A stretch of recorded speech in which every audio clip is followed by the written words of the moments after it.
সম্প্রতি ভারতের রাজধানী নয়াদিল্লির লালকেল্লার কাছে ভয়াবহ বিস্ফোরণের ঘটনায় নড়ে উঠেছে গোটা দেশ। আতঙ্ক এখন শুধু দিল্লি কিংবা আশেপাশের রাজ্যেই সীমাবদ্ধ নয়, বরং ছড়িয়ে পড়েছে সীমান্ত এলাকাগুলোতেও। বাংলাদেশ, পাকিস্তান ও নেপাল সীমান্তে জারি করা হয়েছে সর্বোচ্চ সতর্কতা। ভারতীয় সংবাদ মাধ্যম ইন্ডিয়া টুডের এক প্রতিবেদনে বলা হয়, সোমবার রাতে বিস্ফোরণের পরপরই আন্তর্জাতিক সীমান্ত এলাকায় নিরাপত্তা জোরদারের নির্দেশ দিয়েছে দেশটির কেন্দ্রীয় সরকার। সীমান্ত নিরাপত্তা বাহিনী বিএসএফ পাঞ্জাবের ভারত পাকিস্তান সীমান্তে নজরদারি বাড়িয়েছে। পাশাপাশি উত্তরপ্রদেশ নেপাল সীমান্ত ও অন্যান্য সংবেদনশীল চৌকিতেও চালাচ্ছে কড়া তল্লাশি।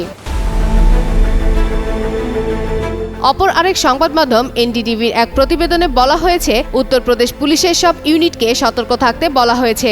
সংবেদনশীল এলাকায় টহল, যানবাহন ও যাত্রীদের কাগজপত্র যাচাই বাড়ানো হয়েছে। একইভাবে দেরাদুন, রাজস্থান ও হরিয়ানাতেও উচ্চ সতর্কতা জারি করা হয়েছে। এমনকি কলকাতা, বিহার, মধ্যপ্রদেশ, হায়দ্রাবাদ ও মুম্বাইয়ের মতো শহরগুলোতেও নিরাপত্তা জোরদার করা হয়েছে। রাজস্থানের পুলিশের মহাসচিব জানিয়েছে, সীমান্তবর্তী জেলা ও গুরুত্বপূর্ণ স্থাপনাগুলোতে তল্লাশি চলছে।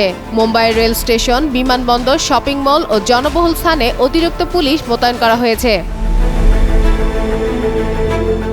দিল্লি পুলিশের কমিশনার জানান, সোমবারের গাড়ি বিস্ফোরণের ঘটনার কারণ অনুসন্ধানে একাধিক সংস্থা, ফরেনসিক দল ও সন্ত্রাসবিরোধী ইউনিট একযোগে তদন্ত শুরু করেছে।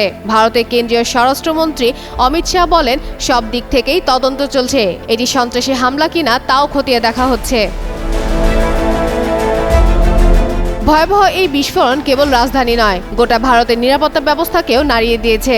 সীমান্তে জারি হয়েছে সর্বোচ্চ সতর্কতা, যেন আতঙ্কের এই ছায়া দেশের বাইরে না ছড়ায়। ফাতেমা ফাতেহ জান, যুগান্তর নিউজ।